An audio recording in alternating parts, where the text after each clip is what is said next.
This podcast is sponsored by Release Winery.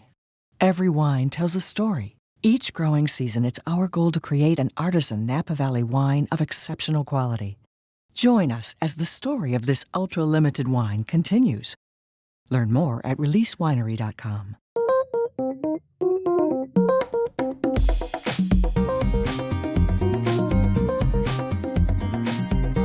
We've been here about 5 years, and what we wanted to do is try to bring the vineyard to the tasting room, which is why the large mural aerial photograph is behind me, and hopefully we can talk a bit about the vineyard.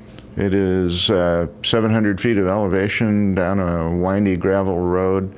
Not that hard to get to. It's about a half hour from Portland, but not a great place to be on a rainy day like today. Well, the total property is 28 acres. The planted acreage is about 17, roughly 26,000 grapevines that we farm one at a time. Well, we do about 1,400 cases of Le Cadeau. We have a couple of other brands, Aubuchon and Joliet.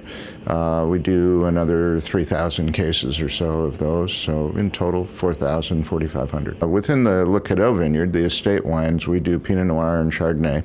The first Chardonnay will be coming out this summer. We'll be bottling the 2017. And then under the Aubuchon brand, we do Pinot Gris. We do also Chardonnay, Pinot Noir, Walla Walla Grenache, and in the Joliet product line we do Pinot Gris and Pinot Noir and also Cabernet from Walla Walla. Well, it depends where you start the clock. My wife likes to start the clock when I wrote the first check, and that was 1997. That's when we bought the vineyard property. It was completely raw ground. It had been logged off. They left us the second growth fir tree stumps, which were about 4 feet in diameter. Oh, I bet that was fun removing those. That was very fun. I learned about splitters on the back of a D8 cat. Lots of fun. We cleared the property for a couple of years. We planted in 1999. First production was 2002. The Le Cadeau vintage, the 2002 vintage, came to market in 2005. So again, you can either start in 97, you could start with the vintage of '02, or you can start when I actually sold something, which was 2005.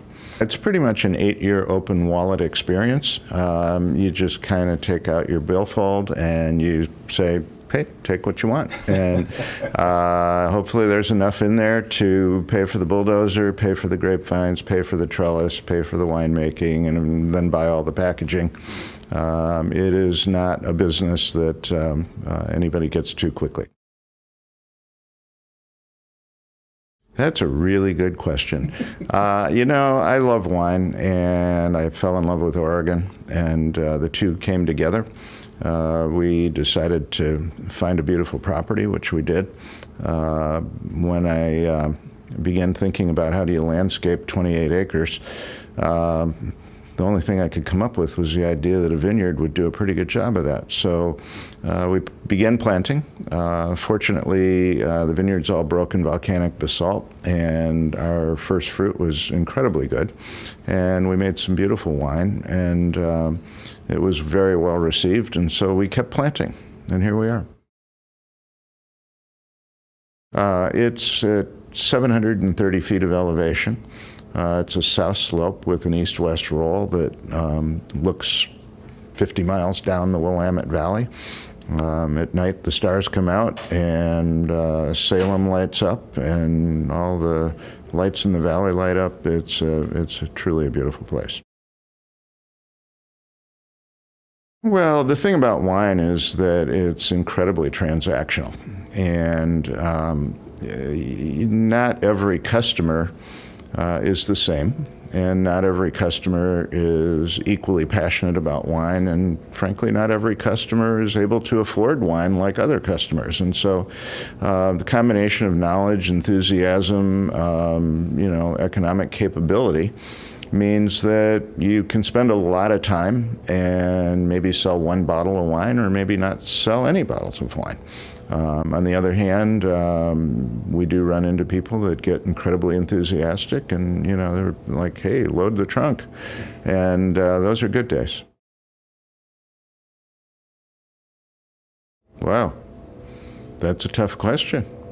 The question I've never been asked that I would like to be asked. Yeah, of course, with me, the question is always sometimes it doesn't matter whether a question got asked, I'll probably tell you anyhow. So, but I think, the thing that I like to talk about, and sometimes we get asked, but sometimes I just talk about it, and that is the connection of the finished product to the various elements of the land, the different variables, and the continuum of the whole process. So, you start with dirt, obviously, and then you could have plants and you do farming. But you end up with rootstocks and clones that are part of the variables. You have all kinds of canopy management and farming issues, irrigation issues throughout the season. And then you get the fruit into the winery. And the question is, then what? And one of the things we've been working on a lot lately, we hired a consultant from Burgundy, a guy by the name of Pierre Millman, who comes over a couple times a year. And the goal for Pierre was to really work on aromatics. And the thing about aromatics is that we often treat them as an afterthought, kind of like a lightning strike. The wine either does or doesn't have it. It's a light switch. It's column A, it's column B. But the question really is, the aromatics didn't happen by accident. It came from somewhere. And I think, we don't get asked a lot about aromatics. People comment on it, but I think the topic's pretty fascinating. That was a really good answer. Thank you. Well, good. Well, I got one right.